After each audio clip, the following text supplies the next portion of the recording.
Thank you very much. Thank you for this invitation, and we're happy to participate in the school. I wanted to mention, can everybody hear me well? Maybe we could have people tell people if the sound is not good enough. Okay, and I'm really happy to meet Eveline virtually, and Wim Verbal I met years ago. I can't remember which conference, but it's been a long time, but I was glad to see him again. I think it might have been in Copenhagen. And also, I wanted to mention that the term that's used for this, liturgical manuscripts in person, is based on a project that Diane and I have together.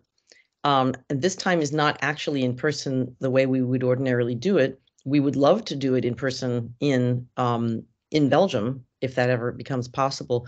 Ordinarily, our sessions consist of meetings that can be very small, even quite intimate or large, in which people are in the room together with manuscripts. And so they're in person because the scholars are in person and the manuscripts are in person. And the digital component is that when we do this, we've done this in a number of different collections, both in North America and in Europe. And when we do this, part of the project is that the curators or the librarians or conservators arrange for digitization of the collections or of items in the collections that we're consulting during the in-person session. So part of our program is that it actually advances the digitization programs and campaigns of the specific collections. And this has had an effect on a few different collections that we have done it in. Another one that was canceled because of COVID, but will take place eventually, is at St. Meinrad's Archabbey in the United States, which has a manuscript collection. And Diane has hosted one at Indiana University. So we're very interested if there are, whether in Belgium or elsewhere, if people are interested in doing this kind of session. It also has a mentoring component in which we arrange for funding to have junior scholars, including graduate students, to travel to the site, to the library. And it's a very nice way for people to get very hands-on help with manuscripts, but also to share results. It can be in a seminar style fashion or in a conference style fashion. And ultimately, an outcome of this that Diane and I are planning will be a book, which we will make available in open access, although we have not yet planned exactly which platform or which publisher, which will be called Understanding Liturgical Manuscripts. And we have this long-term plan, and all of the work we're doing in the meantime, and our pedagogy is part of developing a tool, developing a resource that will be helpful to medievalists who are, like people in the audience today, learning how to study medieval liturgical manuscripts. So that was kind of a preamble to explain that for us, this is part of a larger project, and also part of an ongoing way of teaching and kind of doing these different sessions that we call liturgical manuscripts in person. So what I would like to do now is turn to our exhibit. Actually, even before I do that, I wanted to share my screen, and I'm going to see if I can do that by just showing briefly the beginning. I'm going to be toggling a little bit between this and my exhibit. Can everybody see? Maybe Eveline could just unmute herself to tell me. Can everybody see the screen of the PowerPoint? Okay. So today, it said in the description that we would be going over various kinds of manuscripts. We will only be talking about a small number of the types of manuscripts that people used in the Middle Ages and produced. So what I'd like to do is just mention that there's a site that I was involved in developing and leading, which is a simple site based on manuscripts at Colombia University. And it does actually give an overview of the different types of books. And so I just wanted to show this slide from it, the homepage and the URL, because it's useful for those of you who want to get a sense of, okay, what are the different types of books? What do they consist of? How are they different from each other? And then I want to go on to our exhibit. Now, are people seeing the exhibit, or do I have to share it separately now? Eveline? We don't see it, no. Okay, so I'm going to go back to the team. Sorry about that. I'm used to using Zoom, So when I use Teams, I'm a little bit creaky with that. Sorry about that. So now, are you seeing it? Yes. Okay, so basically, we're going to be walking you through a few things about manuscripts that you might want, questions you might ask. Diane has her own section, which is coming subsequently to my section of this exhibit. And so I wanted to start by talking about what would you do confronted with a page? And I see there are people waiting in the lobby, and you can tell them when they join that we've just gotten started now.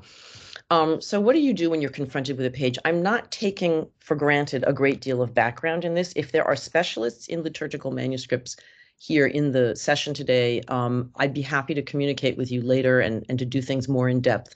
But what I was taking for granted was an audience that wants to have some guidance. So say you're looking at this, there'll be a number of questions that you'll ask. This is the first, this is the opening, which is the main body of this manuscript. Ghent University Library 14. And so you have the beginning of the chant content on the right. This is actually the introit, Ad te levavi animam meam. I'll talk to you a little bit about the text, identifying the text and situating the text. So this is fully notated, and this is what you're seeing is really just one chant, actually not even the entirety of a chant. And this happens a lot in late medieval manuscripts, that you'll have even less than one full chant on a given page. I'm not going to talk at this moment about illumination or anything. We're just talking about text.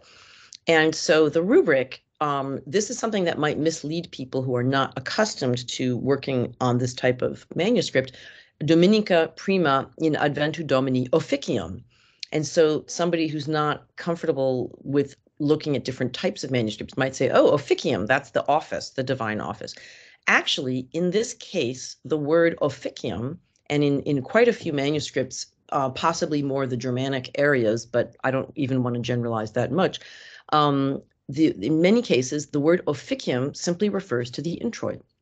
It doesn't refer to the office. It refers to the beginning of the Mass, what we would call generically the office of the Mass, because the Mass is a liturgical office. And in medieval terminology, quite often, an officium or the officia simply refer to the services, the offices, that is, the offices in the sense of carrying out your duties, carrying out the duty of performing liturgical services. So let's go to the next, to the verso. And here we have the continuation of the chant. We saw the introit chant. Now we're seeing on the verso, the verse of the introit, Vias tuas Domine. And then down here, we see the beginning of the rubric for the gradual, and this is Universique te expectant, and the gradual has its own verse. So these are, I'll talk to you in a minute about how you can think about these genres. Then the Alleluia and its verse. So you're basically seeing the gradual and the Alleluia, and each of these has a psalm verse. These are psalmic. Here we have the continuation of this formulary, of this group of proper chants for the Mass, and we have the offertory and then the communion, and then down here, the second Sunday of Advent. So we would call everything up to here a formulary, the assemblage of the proper chants. So a gradual of the Mass, a gradual manuscript, is called gradual originally because this chant genre, the gradual, was included in a gradual. It's a gradual psalm. And so a gradual is a book for the Mass that contains just the chants for the Mass. I'm going to show you one bit of context for this. I'm going to just open my PowerPoint again, and which has, of course, now mysteriously disappeared from my queue, but I'm just going to open it here and see if it will now return. Sorry about that. It keeps showing a lot of other things that are not what I'm showing.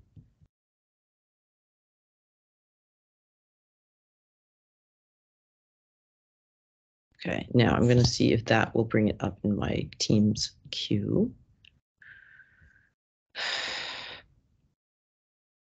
Yeah, I don't know. why I can't get the PowerPoint to be shown. It's showing me everything else in the world that I have in my queue except the PowerPoint. Let me close Acrobat. Let me, yeah, sorry about that. It takes extra time because I'm trying to share, and yet I can't share it won't show PowerPoint. It won't let me go back to it. Okay, finally it will. Okay. Yeah, so I just wanted to show you, so everybody's seeing the PowerPoint, I hope. Yes. Okay, great. So this is a project which is very useful if you want to look up a simple thing such as the proper of the Mass, the proper chants of the Mass, which we were just seeing. And this is I'm just giving you the URLs. So the Antiphonale Missarum Sextuplex is a project. It was originally a published book that was compiled many, many years ago based on early exemplars of the proper of the Mass, of the gradual.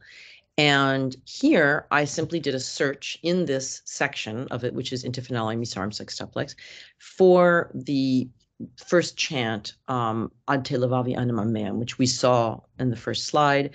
And this gives you a sense of a way for, if you are new, if you are a novice in liturgist, this gives you a sense of how you could see the whole formulary for the first Sunday of Advent. You could have entered in simply Ad te levavi, and if there's time later, I can show how to do that as a live search, but I wanted to do with screenshots to make it simpler, to avoid any problems with a live search. And then you get what we just saw in the manuscript. You get the introit verse, the gradual verse, the Alleluia, the offertory. There you didn't have the verses, but that's a finer point we won't get into today. And then you have the communion. And then you have the second Sunday of Advent, Populus Sion. So this is what I would call a crutch, a simple way of taking a fairly stable text, that is to say, the Mass formularies for Advent are stable text. So it doesn't matter that this is based on something that is not what we had in the manuscript. It enables you to situate yourself, to find these texts, to see them, the incipits transcribed, to understand the ordering of them, and so on. So that's the simple, and we'll look at this later in a minute. So that's really the simple intent behind my showing you that. And if people want to request, I can do live searches to explain how that works. But if you go and, look for it yourselves, you will find a full text search. Just, a Control F search is very easy. So now I think I need to open my share tray again. And are you seeing the exhibit? Yes. Okay, great. So in other words, what I just was showing you would be the plain text version behind what you're seeing here in the exhibit. And this, as I said before, Populus Sion, the second Sunday of Advent. So when you are looking at a gradual, you're seeing the chants, the proper of the Mass, not the entire Mass. Now let's look at a missal. In a missal, you're seeing something different. You're seeing the, sorry, I hit a key. Yes, you're seeing the text. In this case, the missal does not have musical notation. It's not a notated missal, but it's a missal, and the missal includes the texts that are not chanted. It includes the readings and the prayers for the Mass. So it has not only a different format because of the date at which it's copied and the fact that it does not have musical notation, it has a different format because it's including a greater variety of texts. And so if we, I wanted to move this label a little bit here. So on the upper left, we have Dominica Prima and Adventum Domini. This is the same period of the year, the same Mass, in fact, the same formulary that we were just looking at with the chants only. And what you might notice here is that the chants are written in a smaller module, in smaller letters than the texts that are read. When we say read, as a side note, I just want to mention, it wasn't really reading in the modern sense. It was cantillated, it was intoned. So even the collect would be sung actually to kind of a melody, but a very simple melody. And the gospel would be chanted to a very simple melody as well. So if you heard all of this performed, it would seem somewhat musical to you. But aside from that, there are differences because the melodies of the chant are much more melodic and recognizable as elaborate composed melodies. So if you notice here, then the introit of the Mass and its verse, the psalm verse, that's why it says PS, is written smaller than the collect, which is the prayer, and then the epistle, which is here. And then the next part of the Mass, you have R. So some might be confused by the use of these rubrics. PS simply means the psalm verse, and R simply means that it's a responsorial psalm. So you might look at this in light of what we're about to do in a couple of minutes and say, well, R means a responsory. Actually, in principle, it means that it's responsorial, but this is the gradual of the Mass.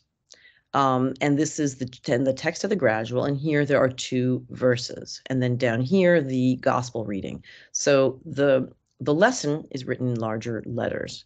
So sometimes with rubrics, you have to have an open mind and realize that an R might refer to the mode in which, the manner in which the gradual was performed, i.e. responsorily.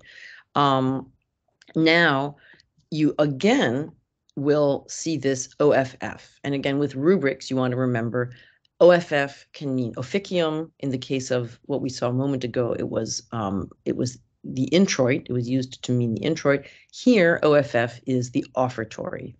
This is the offertory of the Mass. And that's why having something like what I showed you before, the outline from the Antiphonale Missarum Sextuplex, which shows you the order of all the chants for the Mass, that can be quite useful to remind you of what you're looking at and what you're looking for, especially if you have a fragment and you're trying to figure out what the contents might be. It's good to have that larger context and outline. So here you have the offertory text, again, a chant in smaller letters. You have the secret, another prayer of the Mass in larger letters. You have the communion chant written here in smaller letters. You have the post-communion prayer, again, larger letters. It's a recited or prayed or read text. And then you have here the second Sunday of Advent, Populus Sion, written here and then in smaller letters. And notice this rubric, Ad Jerusalem. So this is related to stations. It might be a reference to a church, might be a reference to a Roman church, it might be a reference to a church in a place locally that's known as Jerusalem. That's something that we would have to discuss outside of today's session. But this type of rubric is something to pay attention to, whether it is local or whether it is part of a larger inherited tradition of rubrics. For instance, in Holy Week, the rubrics in the Mass manuscripts make reference often, particularly Carolingian ones, make reference to the stations of churches in Rome during Holy Week. So it is not necessarily a local reference. Okay, so let's think a little bit about the divine office, because I'm paying attention to my my time limit here, and it's already 10:22 for me. So let's think about Advent in an office book. So here, I really like this example of an antiphonor from St. Bavo. We're not going to go over every single thing, but here we have more material. We have the rubrics for the beginning of Advent. And so what I notice in the late medieval books is they start with the Saturday before the first Sunday of Advent. So this is, then you have all of the different rubrics, which we're not going to go through, which we did not have in many books, and we certainly did not have them in the Mass books, the graduals that we just looked at, although they didn't appear in a missal either. So this is part of the discipline of studying kind of later medieval books, is figuring out the rubrics. Then you have something particular to the office, which is a chanted versicle. Again, it's not a verse for a responsory or for a gradual, or for an alleluia, for an introit. It's a versicle. It's its own kind of thing, and then it has a little response to the versicle. And if you read musical notation, you'll see that this entire thing is chanted essentially to one note, da da da da da da da da da da da da da da da, etc. And that is the versicle. And then there is a response to it, et numes pluvant, etc. And that little response is not a responsory by itself. It's just a little response to the versicle. Very, very simple. In some books, they write out this extremely repetitive melody, but very, very often, you will not see any notation at all for this. You'll see V with the text and then R with the text incipit, and that's all you'll see, because these were so simple that people had them memorized. They didn't need notation. It's interesting to see it written out, because it brings out how different it is from the other genres. This notation, which again, I wasn't planning to talk about it much today because we're really talking about text, is square notation. This is what is very widespread and common in most of Western Europe in the late Middle Ages. And by this point in time, it is pretty much universal, but there are a few differences in certain parts of Europe, in Bohemia, for instance, or in certain areas of the Germanic regions. But this kind of form, the style of notation, the shapes that you see there are really very standard at this time. So now we're seeing a reference to aspects of the office that you don't have in the Mass. So you have, for instance, this says an antiphon for the gospel in Evangelium. What this means is not an antiphon to be sung with a gospel. What it means is it refers to the canticles taken from the Gospels, which are the Benedictus and the Magnificat, the Benedictus at Lauds, Magnificat at Vespers. Here you have, it says PS, that's actually referring to the Magnificat, the canticle of Vespers. And this is giving you the actually the formula for singing the ends of the psalm verses. This is going to be getting much too long if I go into each detail, but just so you understand, the concept of a gospel antiphon is an antiphon sung with a canticle. These are longer and more elaborate antiphons than most of what you have typically. And this gives you a larger rubric, a rubric pertaining to a larger season from this day until after the Octave of Epiphany. There are no commemorations, that is, say, there are no memorials from the cross at the time that the suffrages are said of the saints. So you can get a sense from this page of the very large amount of information that's transmitted about the season of Advent, a lot of instructions. This is the invitatory of Matins, and I want to just talk briefly about what we have on the right side here on the recto. So this is the first responsory of Matins, Aspiciens a Longe, the first responsory of Matins in Advent. And these great responsories are very, very long. So when you see a chant like this and then a verse following, chances are you're looking at a responsory of Matins, a great responsory.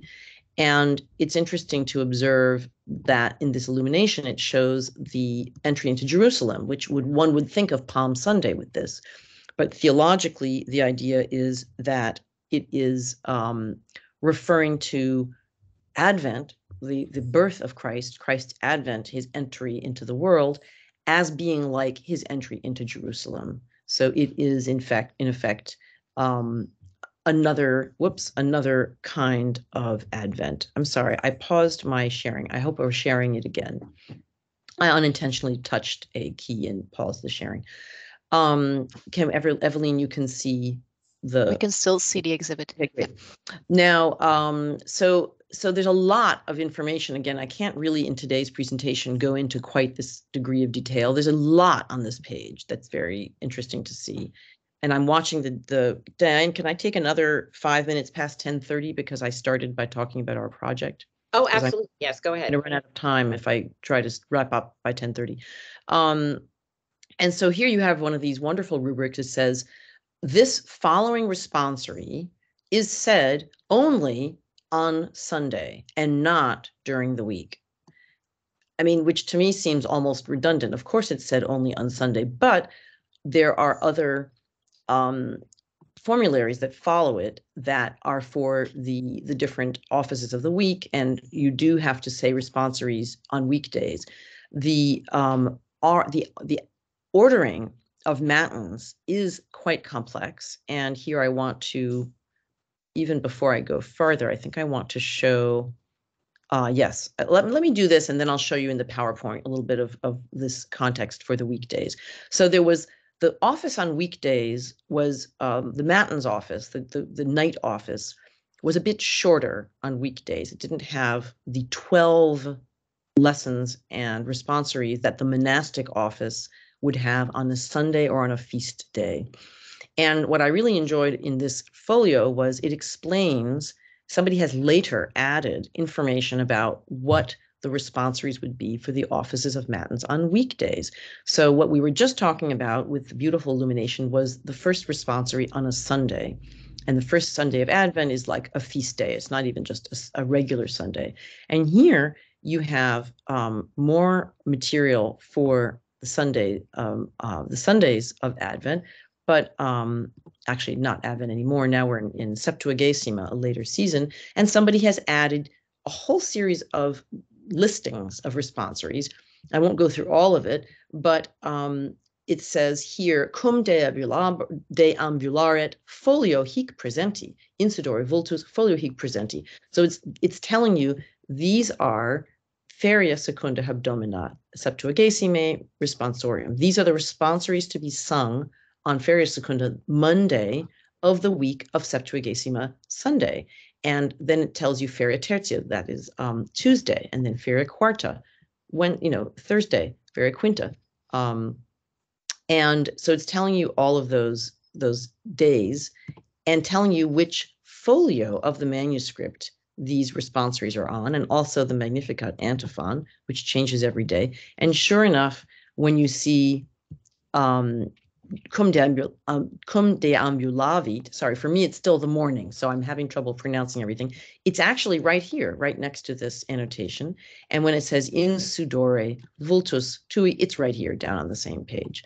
So this is the kind of complementary information that in previous times might have either been not written down at all or written down in an ordinal elsewhere, but it's been useful for someone at a much later time to list it in the margin here. I brought this out because I haven't seen that many. I haven't seen that many annotations like that. So now what I want to do is go back and get my sharing. Okay, so stop sharing just for a moment, and then I'm going to get the PowerPoint and just show you a little bit about that context. Hold on. A minute. I have to go to my Teams and I have to open my share tray, and then I want to show you this. Okay. So this is just for a second, to show you just for a second. The Matins of the Monastic Cursus, this is from a book, The Divine Office in the Latin Middle Ages, which has an introduction that outlines the entire office. It's available through Oxford Scholarship Online. It's an Oxford University Press book that's now digital. And here you have the festal format, the ferial format. So on a Sunday, you have all of this material in the monastic office.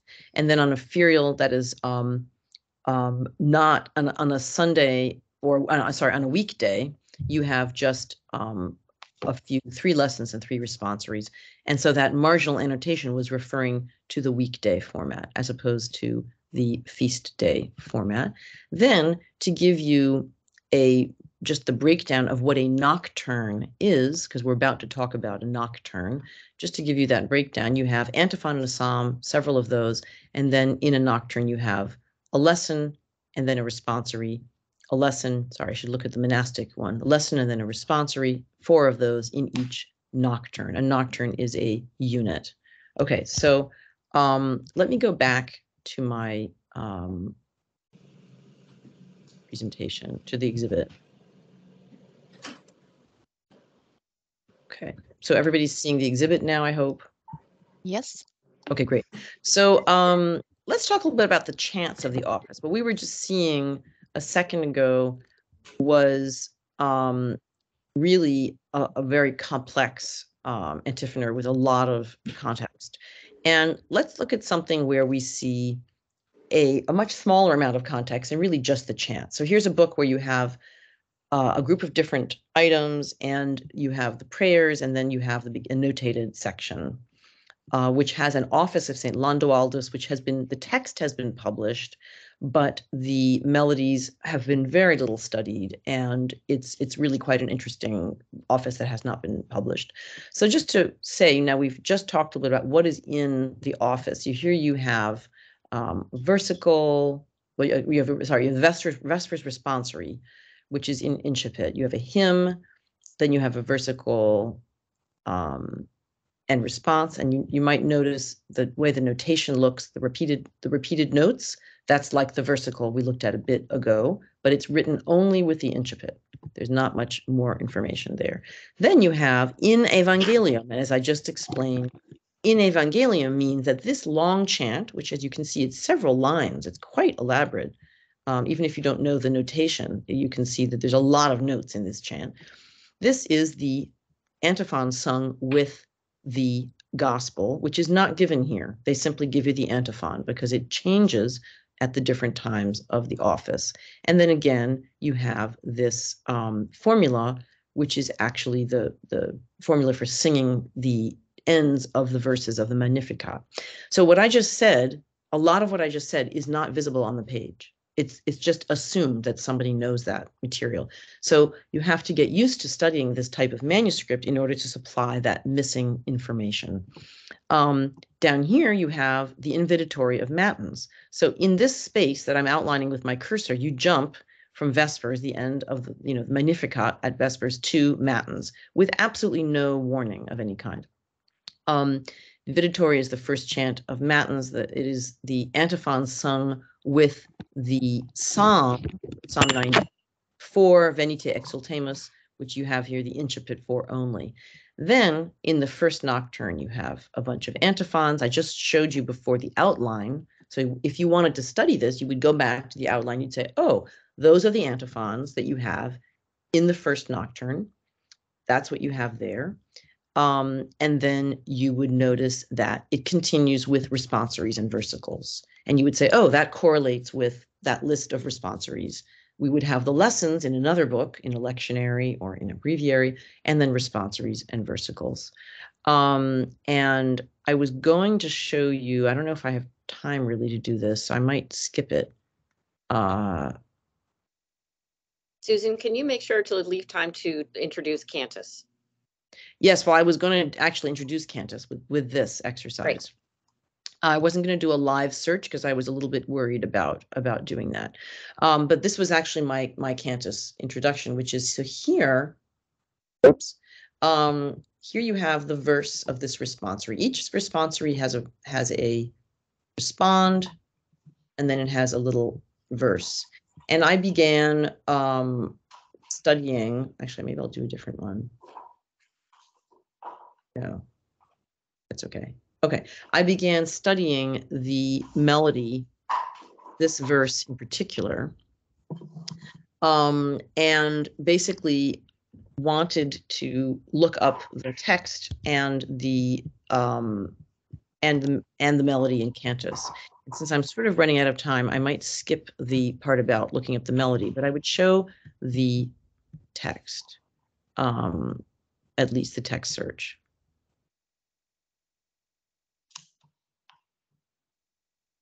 So Cantus, the Cantus index, I have a lot of melody searches here, but I'll show the text search. Hold on. Right. Oh, yes. And so, sorry, this is something that you can use. You can use this globally. So everybody's seeing the PowerPoint now, I hope.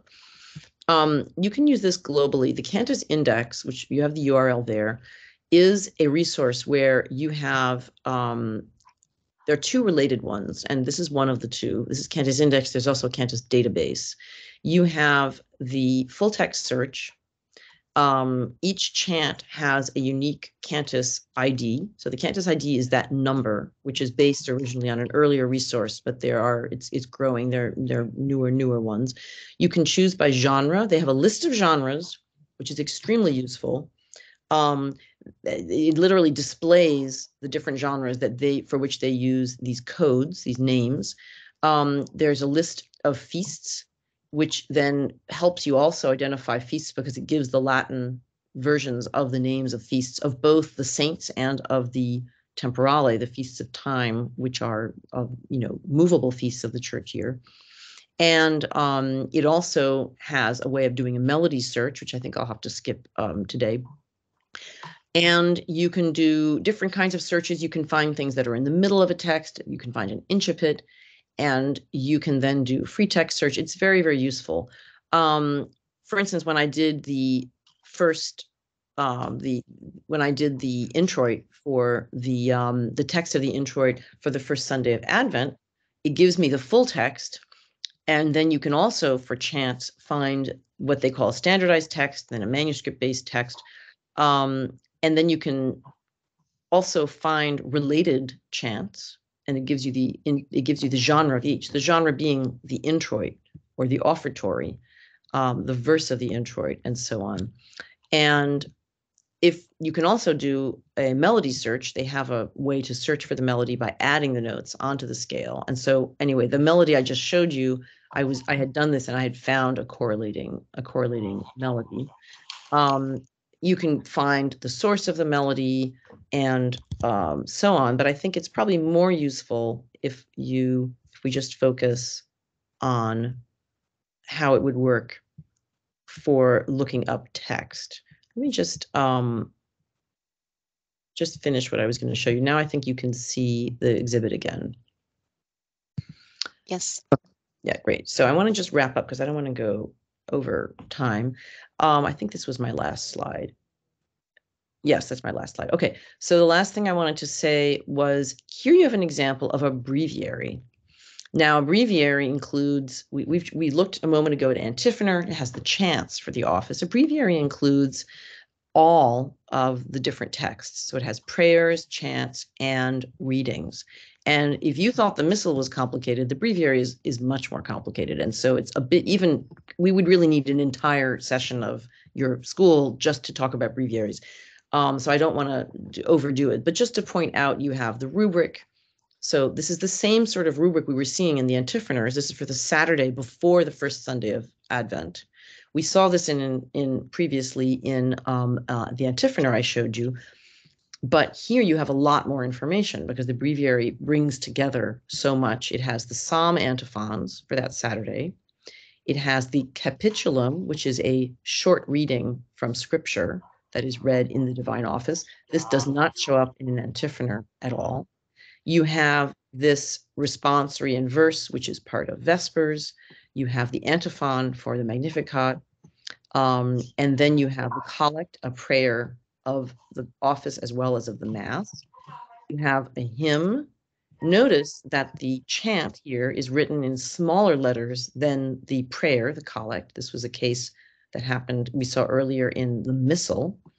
And then you have the hymn. For reasons that I won't go into today, the hymns are written in the same larger script as the texts that are read, not as the chants, even though the hymn is actually a chant. So that's one of those interesting things that we can't really get into in our session today. And then you have the entire hymn written out, all of the strophes written out as prose.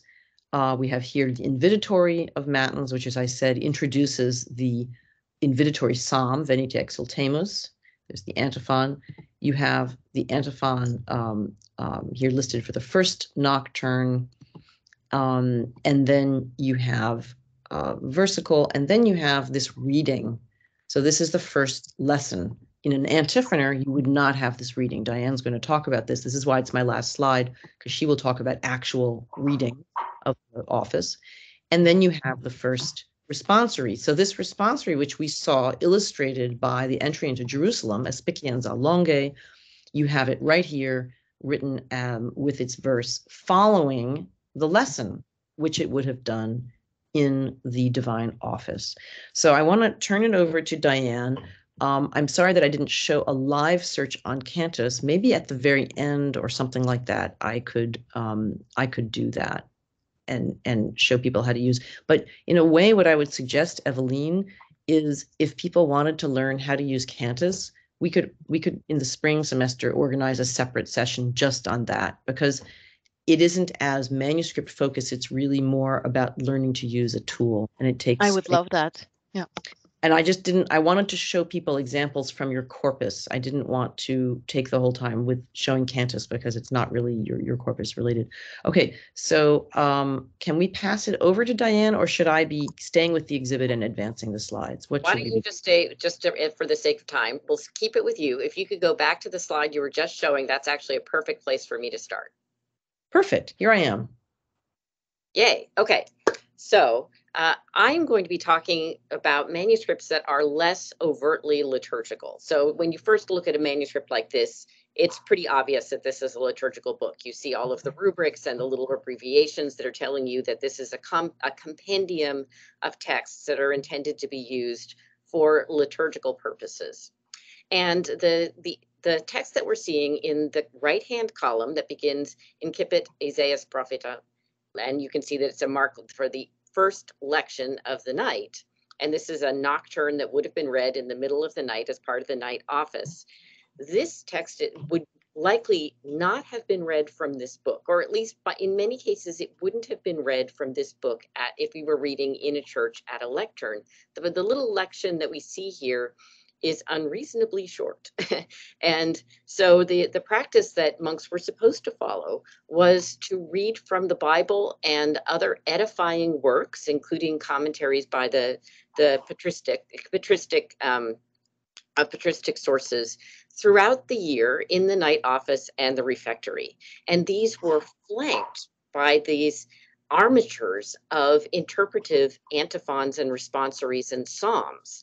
All of this together created a kind of interpretive framework for the Bible and these other works.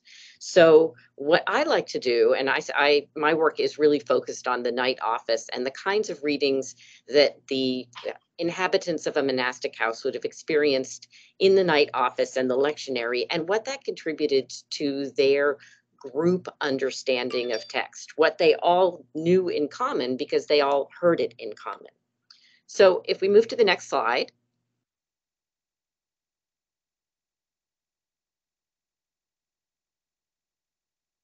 This is an example of a large format lectern Bible that could have provided the readings in a Cistercian house. So this was a manuscript that was part of a multi-volume collection. These Bibles this is absolutely typical for the kind of book that would have provided for night office and lection reading. They were typically minimally decorated. They were frequently divided among a bunch of different volumes. So this one just holds the wisdom books and the major and minor prophets. And what we're looking at here is the beginning of one of the books. It also has Job. So we're looking at the beginning of Job. And if we zoom in on the next slide, that's to zoom there, thank you. What we see are some indications for how this was tailored to be used for this kind of reading. So in the gutter between the two columns, you can see that someone has written out a lection mark, but someone else has later come and scraped some of it out because they decided that they were going to divide up the lections differently. And that's one of the ways in which these manuscripts tend to be evidence very heavy use over decades, that you see this reworking of the notations. You can also see above in the middle of the left-hand column that there is a Greek word and that someone has written out how to enunciate it with Latin letters. And then we can also see interspersed here this punctuation that's typical of this period, and also this is typically Cistercian punctuation. So up at the top of this slide, in the fourth line down in the left-hand column, or the second line down in the right-hand column, you see what's called the punctus flexus. So it's a little like, I don't know how to describe it. You see a dot, and then it has a little half of a square type indication. And those who study punctuation argue about what these kinds of punctuation are actually supposed to indicate for how these are supposed to be enunciated. But what we do know is that these were cantillated, as Susan said, and that the people who were assigned, the monks or nuns who were assigned to cantillate from this book, needed to do it correctly. Monastic customaries say things such as, boys who have been assigned the task of reading, if they make a mistake, they are to be beaten. So they were supposed to go and practice this outside of the choir and then cantillate it in front of the community correctly. And this armature that we see here helps them to do that. So the next slide. Here we can also see some details that have been added in order to prepare this for election reading. So we've got the, in the middle, in the gutter here, you can see a LC.1. And then if we could turn to the pacing page, we would see more. In the left-hand column, you can also see a 2 and a 3. This is dividing this into sets of 3 readings. Now, when I first looked at this, I thought, well, that's typical of the Roman cursus. So if someone is in a Benedictine monastery or a monastery like a Cistercian monastery where practice is predicated on Benedictine norms, you would expect on Sundays, and that's typically when a new book was started, for the lections to be in sets of 4. But Susan's just reminded me that on weekdays, they could also divide these into sets of 3. But this has been done well after this book was originally written, because the style of script that we see these lection markings written out in is very different from the script that was used when the manuscript was originally copied. And also when the little rubrics were added in here. So this is a lection marked version of the Song of Songs. And the Song of Songs was a particularly troublesome thing to read in a monastic context because the text of the Song of Songs is quite erotic. And so the monks were instructed that they were supposed to read, these embedded rubrics as part of this, which divided up the text of the Song of Songs and made it into a dialogue between synagogue, ecclesia. So you can see at the bottom here, the voice of Christ speaking to ecclesia. So it overtly Christianizes this narrative and made it more palatable to monks who were listening to this either in the night office or the refectory, where otherwise the text seems, well, like the Song of Songs. Another thing to note about these manuscripts is that they tend to be very large, between 40 and 50 centimeters tall. And they were usually copied as suites that could also include copies of patristic commentaries. So all of these would have been a group that would have been ready for reading. The customaries also describe how the book that's being used for the weekly reading needs to be carried back and forth between the choir and the refectory. And sometimes they were so large that you needed to have 2 people to do this. So the person assigned to do the weekly refectory reading had to make sure that the book was shepherded to the right place, and also that they began at the right place when they were doing the reading. If we could go to the next slide.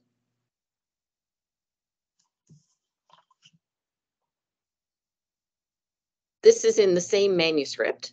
And again, we see another set of readings has been marked, this time in the outer column. So you can see on the right-hand column, and this has been done with a different script. It's from a different period. So someone has gone through this manuscript over the course of generations and divided it up for reading. And often what you see, and we'll see evidence of that in a minute, is that they had different opinions of how the division should take place. What we see imported into a breviary, like the one that Susan was just showing us, is that over time, and this is a criticism that monastic reformers often made, the readings tended to get shorter. So the urge to abbreviate is typified in a breviary where little snippets of the readings were there. Really, they were supposed to indicate where someone was supposed to go to a larger book and get the full reading.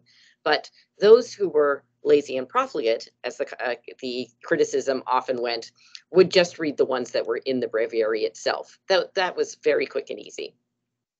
The next slide.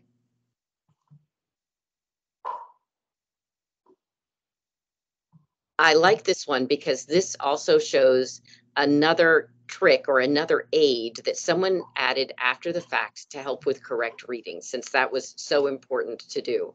In the right-hand column here we can see that a later reader, and we can tell this because of the size of the pen and the darkness of the ink, has added punctuation, and they've added tonic accents so that the person who is cantillating this reading knows how to intone it correctly, where to place emphasis on each of the words. And you'll also find things like the hyphens that have been added so that someone knows, someone who is not as familiar with reading Latin as they would have been in earlier generations, knows that which of these words continue on to the next line, and dots over I's. Because writing with this Caroline minuscule, I mean, I find the Caroline minuscule of the 11th and 12th centuries, which is when I like to work, to be super legible. And especially in these manuscripts that were intended for nocturne reading, they're not highly abbreviated. There is a very comfortable amount of spacing between words. Usually you have between 30 and 40 lines per page, and they've been the lines have been divided into two columns in order to avoid the phenomenon of eye skips or line skips. And so really these are very forgiving manuscripts, but for someone for whom Latin was a language that they had just learned, knowing where to place the emphasis on each of these words even would have been a challenge. And the next slide.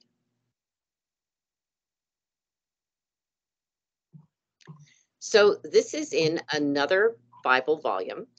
This is also this is from one of the houses, the Cistercian houses of the region. And I was very excited when I saw this. And I was especially excited when I discovered that the IIIF platform and the high resolution of this digitization allowed me to zoom in and transcribe this. So what we're looking at here is what's known as an Ordo Librorum. The Ordo Librorum was the order of books, in the order in which the books of the Bible were supposed to be read during the church year. And the Ordo Librorum developed in Rome, probably in the 6th or 7th century. They were used in the Roman basilicas, and then they were imported into and dispersed throughout the Carolingian Empire.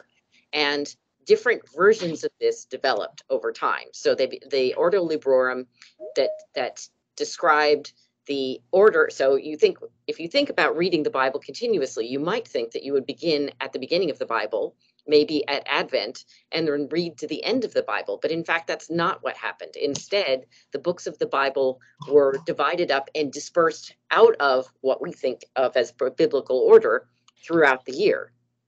And so the readers needed to know which of these biblical books to assign to which season. This is the Ordo known as Ordo 13a, and it was originally a Roman version. This is the beta of Ordo 13a, and it is the same version that can be found in some 9th and 10th century manuscripts that were copied in, well, or at least are housed in the libraries of Douai and Reims and Montpellier. So that just down the road in a 10th century Bible called the Hincmar Bible, you have the exact same Ordo. And it was also copied into compendia of vitae and ordines. So the kinds of books that provided readings, but also the kinds of books that would assemble the instructions for how to do all of this reading in the first place. On the second page, which is, if we go to the next slide, thank you.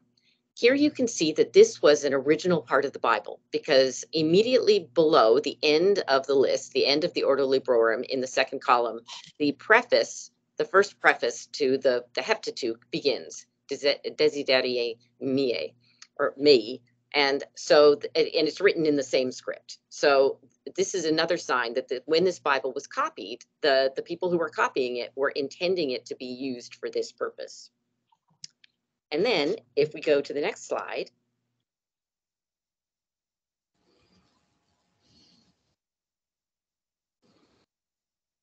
here we've got a page of these, and this is absolutely typical, a very battered Bible, somewhat worm-eaten. The pages are darkened. It's been left open for long periods, but it's still very carefully written. We've got the chapters for the end of the chapters for Genesis on the left-hand side and the beginning of the book of Genesis on the right-hand side. So if you are familiar with the giant Bibles of this period, often Genesis is the page that gets absolutely the most decoration. If they were going to decorate any page of the Bible, it was going to be this one.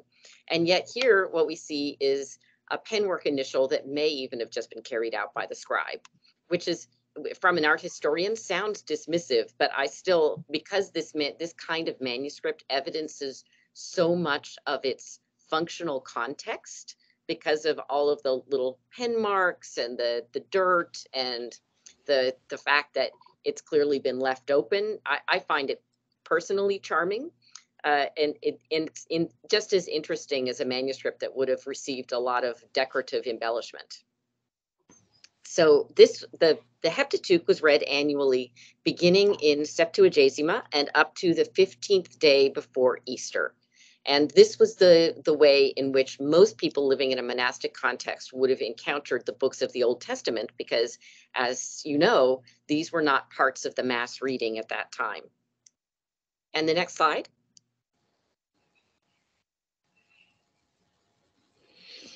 So this is from the same suite of books. It's a different volume. Here we have another group of the Old Testament books. So the Psalter, Job, Tobias, Judith, Esther, and Ezra, Nehemiah, Kings, the Wisdom books, Ezekiel, and Isaiah.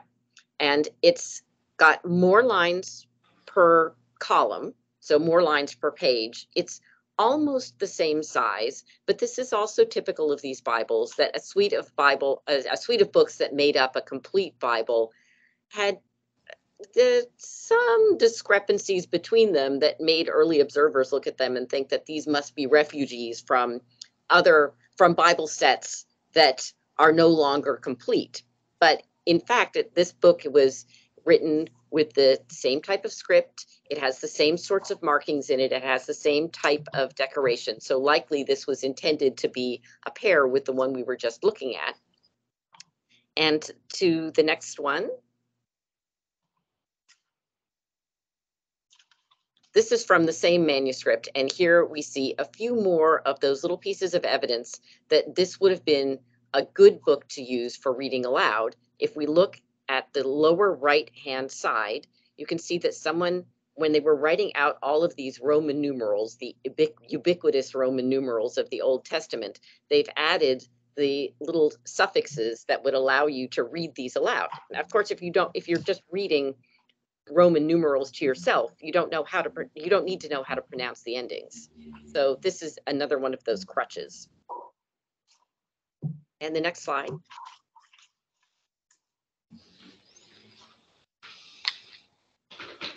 So this is the prologue to the Pauline epistles, and this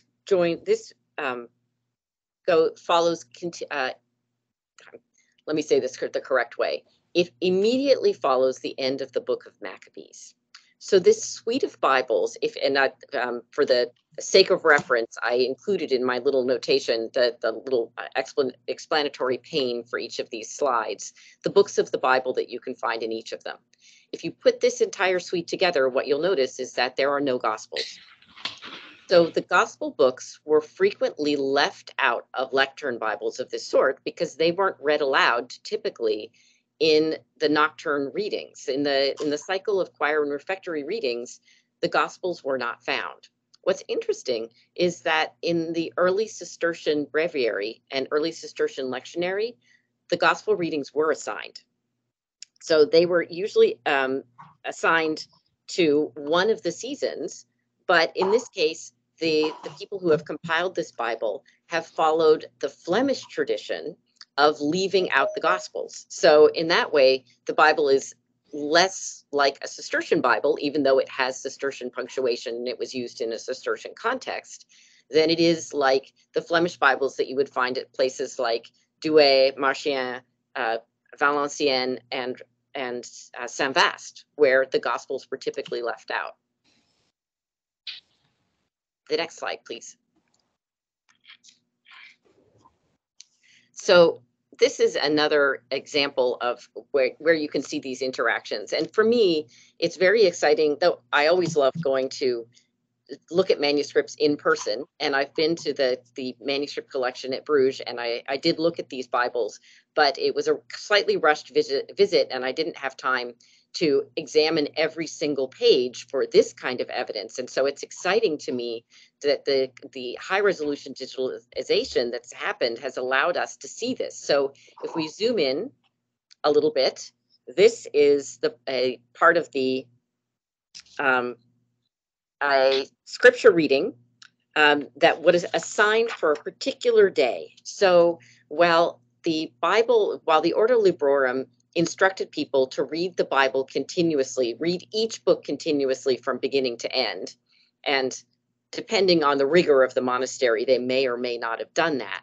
There were individual readings that were assigned for particular days. And so the reading that we find on this page was assigned for Holy Thursday. And you can see that various scribes have not only put in the lection mark there, but if we back out a little bit, they've also scored the page both within the text column and in the margins to make sure that whoever flips to this page on the day in which they're supposed to read it will find the readings that they're supposed to be reading. So we see these marginal and interlinear dry point markings. And this is typical in that they're really sloppy. It's kind of surprising when you first open up a book like this, which has sacred scripture, to see the enthusiasm, one could say, with which the scribes have repeatedly scored these pages and then scrape them out. So if we go to the next slide. Can I just ask a quick question, Diane? Yes. Are those question marks these Yes. diagonal? Yes, those are question marks. So ask Nigel Palmer, because he has a slightly different way of looking at them. So the punctuation, the story of punctuation in these Bibles has been written many times, and all of those histories are different. So this is where one of the readings for Holy Friday is found, or the beginning of the reading for Holy Friday. And if we zoom in on the the left-hand margin, you can see that someone has put a little, oops, now it's hidden. Pull it down just a bit. Not only do we have a much later written lection marking, but if you can just pull down so that we're seeing what's currently underneath there. Look at the string. Someone has put a string through the manuscript page. It's hidden again. And that allows for a quick reference. Often when these manuscripts are trimmed later, those little strings get trimmed, but the remnant of the string is still there. So we've got both a marginal marking and a tab or string bookmark that allows someone to get to that reading quickly. And the next one.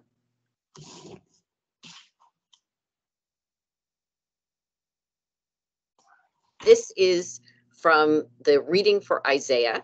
The reading of Isaiah begins in the season of Advent, as we were just seeing, but there are also specific readings that are assigned. And so this is the area where the reading for the Vigil of Christmas should be found. It is found here, but the page is dirty and yet shows no other specific marks. I was able to scan around and I couldn't see any score marks. But if we go to the next slide,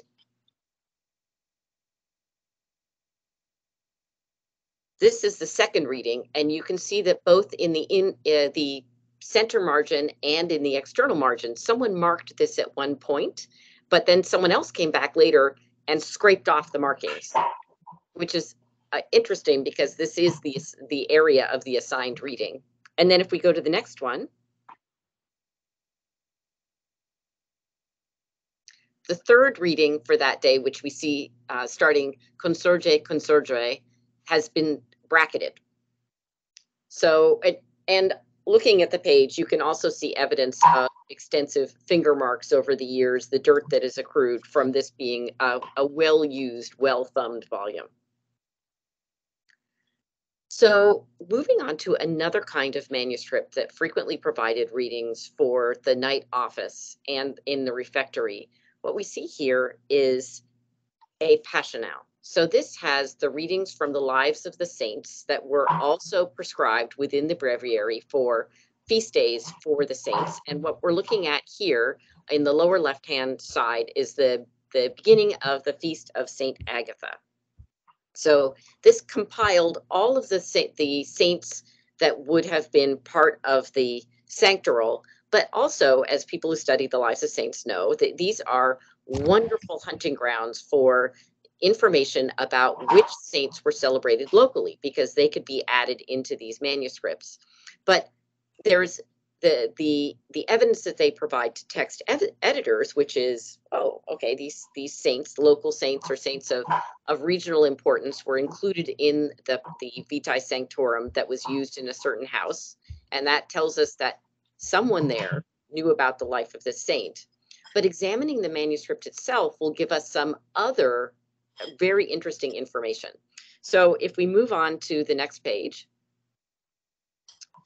on the day of the celebration of the Feast of St. Agatha, someone would have read from this manuscript.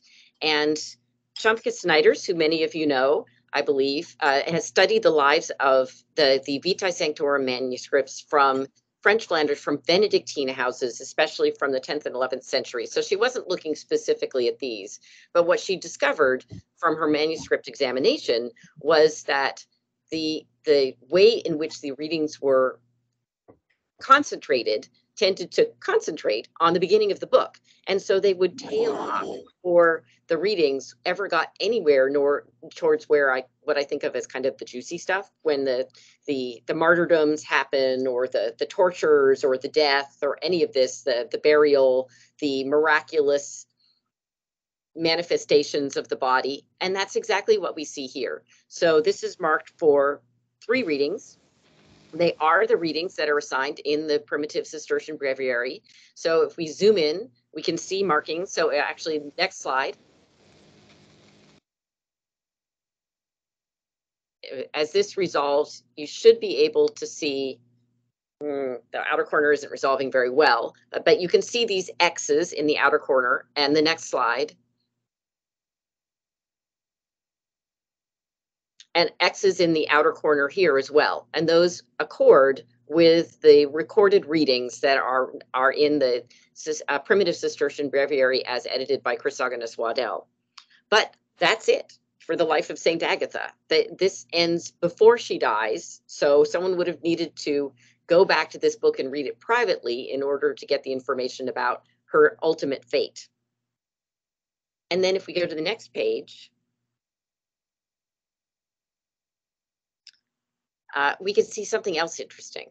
So the Feast of St. Agatha was a feast that had assigned 3 nocturnes. So it was the nocturne readings would have come from her life, and also commentaries, and there would have been a gospel reading. This is another saint's life, or a set of saints' lives that are preserved primarily in Cistercian houses. Some of you probably already know about these, in Flanders and the contemporary Belgium. So these are things that were eventually compiled into the Legendarium Flandrense, and they include what is known as the Vitae Sweno Magnus. So the life of Sven the Great, the life of King Canute, and the life of Charles the Good. And here we have the beginning of that group. And the Sinova Nyking, who has studied these, believes that they were all grouped together. So the death of Charles the Good took place in the nearby monastery, or the nearby church of Saint Donatien. So people would have been very interested in his death. That was a local event, but she asserted that these 3 lives were grouped together in order to elevate Charles the Good, in order to essentially have the luster of Sven and Canute rub off on their descendant Charles after his death. But we see some interesting things when we look at the physical manuscript version of this. So here we are looking at the Gestas Phänomeni, and this was intended to be read usually in July, but it's been moved to March, where Charles the life of Charles the Good would have been read. And here we've got, and it's not resolving completely in this platform, but we do have lection marks that have been added in the outer margins, signaling that someone was reading this aloud. So if we go to the next page,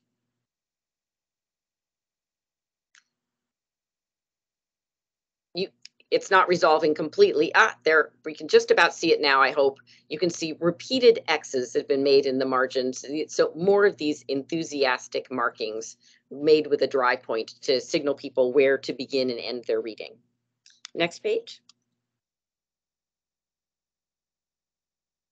But by several folios later, enthusiasm has waned. And we can tell that both from the margins, which have no evidence that someone was reading from them, but also because even in the production of the book, they never went back in and put the rubrics in.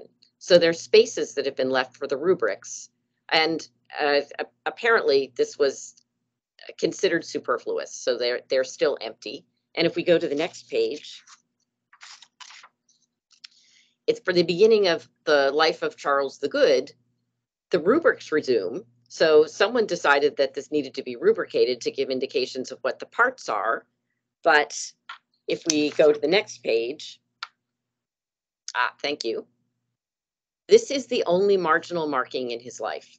So there are no dry point X's. There are no other indications of markings. This is a simple pen X that's been placed at the point where he dies.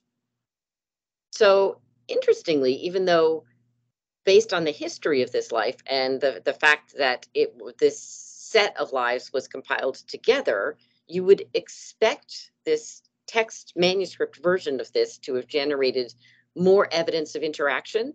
This is less notated, less and less embellished than other lives in this manuscript. For instance, if we go to my final slide here,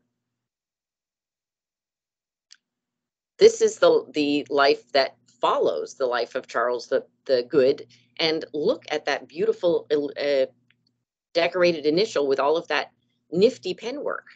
This has generated a lot more interest among the decorators and a lot more space left for an initial than anything associated with the suite of lives of Sven, Knut, or Charles. So I will wrap up there and hand the floor back to Eveline. And thank you very much for giving me the opportunity to look at all of these manuscripts.